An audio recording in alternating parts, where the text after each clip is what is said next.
हाँ जी, नमस्कार जी। क्या आप भी भाई लेह का ट्रिप प्लान कर रहे हैं और आप सोच रहे हैं कि यार कैसे जाएँ, किस तरीके से हैं? भाई आज से कुछ टाइम पहले मेरा भी सपना था लेह जाने का।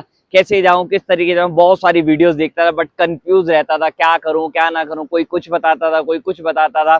बात करूँ अपनी तो भाई मैं बेसिकली दिल्ली से हूँ, लास्ट 6 मंथ से मैं मनाली में रहता हूँ और मेरा प्लान था कि मुझे कि भाई जाना है, लेह जाना है।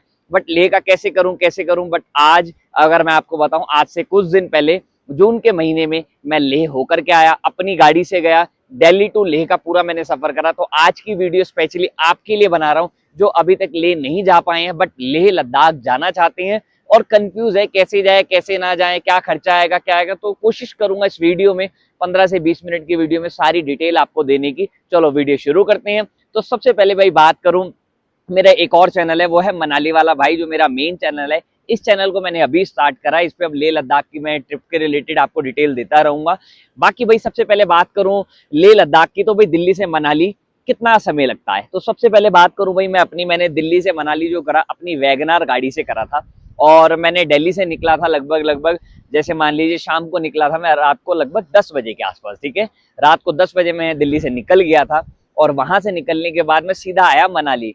दिल्ली से मनाली का जो सफर रात को तय करना बिल्कुल सही है। दिन में ट्रैफिक होता है, रश होता है, बट रात को बिल्कुल सेफ है। हाँ, अगर आपको माउंटेन पे ड्राइव करना आता है तो रात को आप आइएगा, अदरवाइज जो है चंडीगढ़ की साइड आप रुक सकते हैं, उसके बाद आप आगे का सफर तय कर सकते हो। तो मैं दिल्ली टू मनाली अपनी गाड़ी से आ गया था यहाँ पर। बात करूं भाई, मैं सीएनजी गाड़ी है मेरी, पेट्रोल वाली भी है सीएनजी, दोनों गाड़ी दोनों चीज ऑप्शनल है। तो दिल्ली से मनाली तक की जो सीएनजी लगी वो लगी लगभग 3 टैंक लगते हैं। 3 टैंक में भी दो कुछ बच जाता है। पहले मैंने दिल्ली से सीएनजी फुल करवाई थी, फिर मैंने आपका करनाल में जाकर, करनाल नहीं, आपका कुरुक्षेत्र में मैंने अपनी सीएनजी फुल करवाई थी। ठीक है, कुरुक्षेत्र के बाद फिर मैं पंजाब और हिमाचल, हिमाचल जब एंट्री करते हैं वहां पे मैंने अपनी सीएनजी फुल करवाई थी और फिर यहाँ पर आया था। उसके बाद भी 2 पॉइंट मेरे सीएनजी के बचे हुए थे और एसी चला करके आया था। ठीक है, तो सीएनजी का रेट के हिसाब से आप अंदाजा लगा सकते हो कितना लगा। तो लगभग 9 से 9.5 घंटे लगते हैं। अगर आप नॉन स्टॉप आते हैं तो 9 घंटे लगते हैं, 8.5 घंटे में कोई ज्यादा स्पीड चलाता है, बट अमूमन अगर रुक रुक कर आओ तो 10 घंटे मान के चलो। उसके बाद बात करूं टोल टैक्स की, तो भाई दिल्ली से मनाली तक जो टोल टैक्स लगते हैं वो टोटल लगते हैं 9 टोल। 11 टोल है वैसे, बट टोटल लगते हैं। मैं दिल्ली एयरपोर्ट से बात कर रहा हूँ आपसे। ठीक है, दिल्ली एयरपोर्ट से, क्योंकि दिल्ली एयरपोर्ट में के जब आप दिल्ली क्रॉस करते हो तो एक टोल और आता है बीच में, जो नया बना है UER 2 में। तो टोटल 11 टोल लगते हैं, बस 2 टोल अभी हिमाचल में बंद है। तो 9 टोल आपके लगेंगे, सबका रेट अलग अलग है। इसके बाद एक मनाली ग्रीन टैक्स लगेगा आपका, 200 रुपए की पर्ची कटती है जब आप मनाली में एंट्री करते हैं। इससे पहले एक हिमाचल में एंट्री लगती है, वो लगती है 100 रुपए की। ठीक है, इसके बाद हिमाचल आने के बाद मैंने, मनाली आने के बाद एक दिन मैंने मनाली स्टॉप लिया था, क्योंकि मेरे को यहाँ मनाली वाला भाई मेरा ही चैनल है तो भाई यहाँ भी अपडेट डालना पड़ता है। फिर यहाँ से मैं गया था सीधा आपका कहाँ, मैंने दूसरा होल्ड लिया था, वो लिया था जिस्पा में। यहाँ से मैं सुबह सुबह निकला और जिस्पा में जाकर के मैं रुक गया था। जिस्पा मैंने वोट किया। जिस्पा में अगर मैं बात करूँ, जिस्पा जो गया था वो गया था यहाँ से आपका सोलांग वैली, अटल टनल, सिस्सू, तांडी, केलोंग और फिर उसके बाद आया था जिस्पा। तो जिस्पा में मैंने एक नाइट होल्ड किया था, क्योंकि मैं लंबी जर्नी थी और ले वाला रोड मुझे पता नहीं है कैसा नहीं, मनाली वाला तो पता था। तो इसलिए मैंने क्या करा, सीधा जिस्पा में जाकर रुक गया था। जिस्पा में जाने के बाद मैंने क्या करा, एक और चीज आपको यहाँ बता देता हूँ कि भाई मैंने मनाली से ही पेट्रोल, तो मेरा पहले से ही फुल था, पेट्रोल तो यूज ही नहीं हुआ था दिल्ली से मनाली तक। और फिर यहाँ पे पेट्रोल तो मेरा फुल था ही, पेट्रोल के साथ जो मैंने सीएनजी भी मनाली में फुल करवा दी। मनाली में सीएनजी का रेट है इस टाइम 127 रुपए 50 पैसे। तो मनाली में सुबह 9:30 बजे के आसपास सीएनजी पंप खुल जाता है और आपको जब तक सीएनजी होती है वो दे देते हैं। तो मनाली में आपको सीएनजी मिल जाती है। तो सीएनजी भरवाई, जिस्पा गया, जिस्पा में होल्ड करा और जिस्पा से फिर मैं निकला सुबह 7 बजे अगले दिन। वहां से निकलने के बाद फिर मैं सीधा गया भाई कहाँ पर, आपका लेह के लिए। तो जिस्पा से रास्ते में भाई काफी सारे लोगों का ये रहता है कि भाई पासेस कौन कौन से आते हैं, तो मैंने नोट करे थे, मेरे को नाम याद नहीं होता इसलिए मैंने कहा देखो, पहला जो आएगा जिस्पा के बाद आएगा दारचा, दारचा ब्रिज आएगा। दारचा ब्रिज के बाद पहला जो आएगा पास आएगा ना हाई एल्टीट्यूड वाला, वो आएगा बारालाचा पास, जो स्नो पॉइंट है, बढ़िया अच्छी खासी स्नो वहां मिलती है। अभी फिलहाल अभी तो जुलाई चल रहा, अब नहीं होगी बट उस टाइम पे रहती है। इसके बाद बात करूं, फिर आता है भाई एक और जगह आती है बड़ी जबरदस्त, बड़ी खतरनाक, बट उससे पहले आपका आता है एक जगह सरचू। सरचू जो है आपका हिमाचल और लेह का बॉर्डर है, तो वहां पर आपको एंट्री करानी होती है, कोई पैसे नहीं देने हैं, सिर्फ और सिर्फ एंट्री करानी है। एक और चीज आपको बताता हूँ, जो सिस्सू है, सिस्सू में भी एक ना साडा नाम से टैक्स कटता है। तो तो उसमें ना आप बचा सकते हो उस टैक्स को। कैसे? अगर आप सुबह 4-5 बजे निकल जाओ ना, 6 बजे तक भी निकल जाओ, तो वहां पर कोई टैक्स नहीं लगता, वहां पे जो पर्सन होते हैं वो खड़े नहीं होते। बट अगर मान लीजिए आप 9 बजे के बाद निकलते हो तो साढ़ा टैक्स वहां पर 200 रुपए का भी आपको देना पड़ेगा। तो भाई शिशु था, शिशु में आप ऐसे मतलब कहने का मतलब है कि शिशु का आप टैक्स बचा सकते हैं अगर आप चाहें तो, बट इतने लंबे टूर में 100-200 रुपए बचाना क्या ही है। बट मैंने बताया, मैंने इस तरीके से मेरा बच गया था, मुझे नहीं पता था बट जाने अनजाने में बच गया। उसके बाद फिर आया भाई बारालाचा पास। तो बारालाचा जस्ट पास से पहले बात करूं, सरचू नाम ये आती है, दारचा नाम की जगह आती है। दारचा के बाद आपका नेटवर्क नहीं आएगा, नेटवर्क बिल्कुल भी नहीं आएगा दारचा के बाद नेटवर्क। और दारचा में भी आपकी एंट्री होती है, लिखते हैं दारचा में पुलिस वाले सिर्फ गाड़ी लिखें, उतरना नहीं आपको, सिर्फ वो लिखेंगे और आपको भेज देंगे। फिर आएगा बारालाचा पास। तो बारालाचा पास जब आप क्रॉस करेंगे, स्नो पॉइंट है और बारालाचा पास तक रास्ता बहुत अच्छा है, बहुत प्यारा है, कोई दिक्कत आपको नहीं आएगी। उसके बाद फिर मैंने क्या करा, मैं निकला था सरचू, सरचू पे रुका। तो सरचू पे भाई एंट्री रुक करके उतरना है, गाड़ी की एंट्री करेंगे, वो लिखेंगे, उतर के करवानी पड़ेगी, पैसा कोई नहीं देना वहां पे, ठीक है जी, ओके। तो वहां पे तो कोई पैसा नहीं देना। इसके बाद भाई फिर सरचू से जब आगे निकलते हैं तो आप एंट्री कर जाते हैं लेह में। सरचू क्रॉस करते ही आप लेह में एंट्री कर जाएंगे और वहां जो नज़ारे होते हैं ना, बहुत गजब, बहुत ही शानदार होते हैं भाई साहब, मजा आ जाता है मतलब एकदम। मैं वीडियो चलाता रहूंगा, इसमें बीच बीच में डाल दूंगा वीडियो, आप देखते रहना। इसके बाद भाई घाटा लूप्स आती है, जो सबसे कहते हैं खतरनाक जगह होती है। 22 मोड़ है, अलग अलग धड़ धड़ ऐसे मोड़ है, तो उसमें गाड़ी आपको बस ध्यान से चलाना है। वहां पे लोगों का मानना है कि भाई वहाँ किसी ड्राइवर की डेथ हो गई थी, पानी की बोतल रखना, बट मैं आपको अपना एक्सपीरियंस बता रहा हूँ, छोटा सा शॉर्ट में बता रहा हूँ। मैंने वहाँ पानी की बोतल नहीं रखी थी, किसी कारणवश मैं भूल गया था, पता नहीं, मुझे पता ही नहीं था। तो आगे जाके किसी ने मेरे से पानी मांगा था, मैंने उनको दे दी थी। तो मेरा एक्सपीरियंस ये रहा कि वहाँ पानी की बोतल इतनी सारी लोगों ने इकट्ठी करी कि वहां ना रख करके आप किसी जरूरतमंद को दे दो। बहुत सारे रोड पे जो लोग काम करते हैं, बीआरओ वाले जो लेबर होते हैं, उनके पास पानी नहीं होता, तो आप उनको पानी दे सकते हैं। तो मैंने उनको पानी दिया था, जो कि मैंने वीडियो में भी डाल रखा है। इसके बाद बात करूं भाई, फिर अगला जो पास आता है वो आता है नकीला पास। एक नकीला पास नाम से जगह आएगी, वहां पे रोड थोड़ा खराब है, थोड़ा ध्यान से गाड़ी चलाना, ठीक है। सिंगल रोड है और वहां पे आपको एक ट्रक भी दिखेगा नकीला पास के पास ही, जो ट्रक काफी सालों से एक्सीडेंट होके वहीं गिरा हुआ है। तो वो रोड थोड़ा सा खराब है, ऑफ रोडिंग वाला है। वहां पे वैगनार गाड़ी मेरी तो भाई चल गई थी, कोई दिक्कत नहीं आई, बाइक वाले भी आ रहे थे, जा रहे थे, कोई परेशानी नहीं।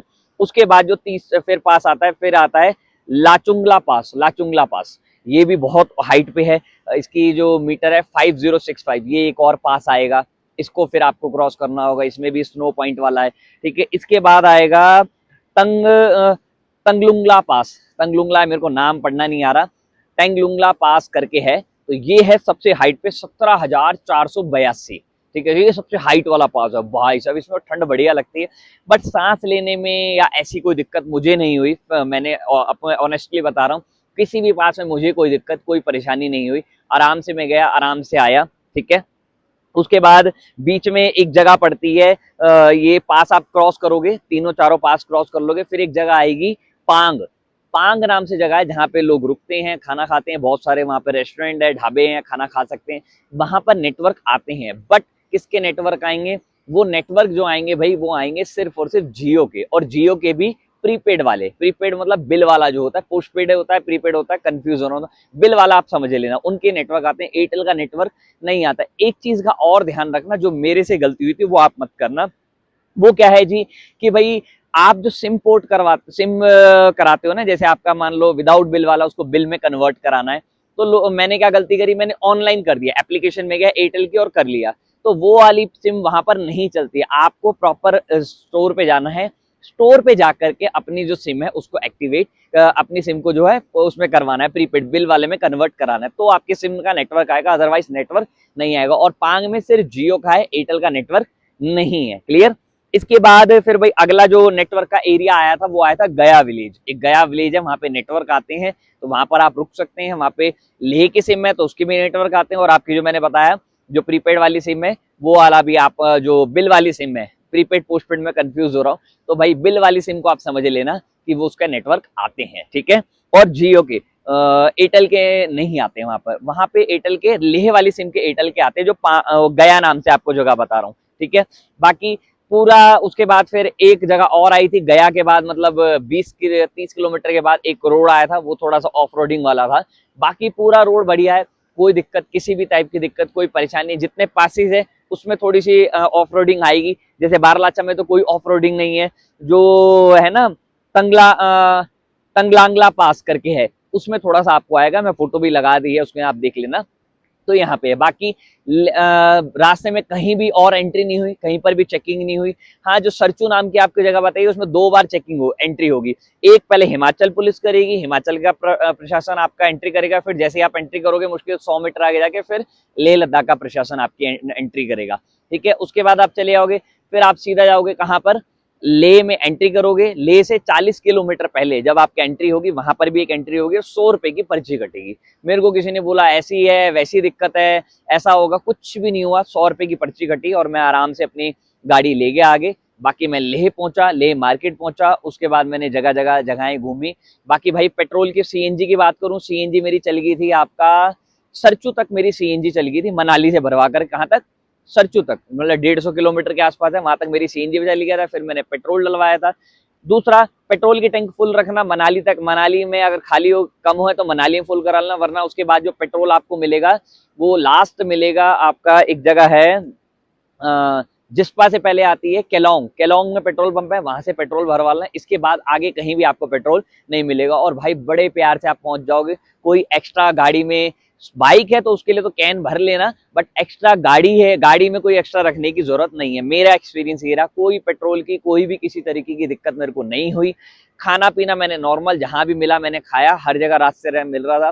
रास्ता बहुत प्यारा है, आराम से गाड़ी चलाना, कोई दिक्कत वाली बात नहीं है। पांग क्रॉस करने के बाद थोड़ा सा रोड ऐसे उबड़ खाबड़ सा ऐसे होगा, उबड़ खाबड़ है, प्लेन रोड बट ढलान वाला रोड है, तो थोड़ा सा वहां आपको संभल के चलाना है। बाकी उसके बाद रोड बिल्कुल एकदम टापम टाप है, मजेदार है। बाकी भाई ये दिल्ली से मनाली तक, लेह तक का मैंने आपको पूरा बता दिया। बाकी मैं निकला था, जिस्पा से निकला था सुबह 7 बजे और शाम को 5 बजे मैं लेह में पहुंच गया था। जबकि मैं वीडियो बनाता हुआ गया था, वरना मैं 4 बजे तक आराम से पहुंच जाता, 3:30-4 बजे तक, बट मैं वीडियोस बनाता हुआ शूट करता हुआ गया था, तो इसलिए मेरे को टाइम लगा। अदरवाइज मेरे को ऐसी दिक्कत आती नहीं, आराम से मैं पहुंच जाता। और ये था भाई दिल्ली से लेह तक का पूरा ट्रिप। और बाकी और क्या क्या चीज रहेगी मैं एक बार सोच लेता हूँ, फिर आपको बताता हूँ।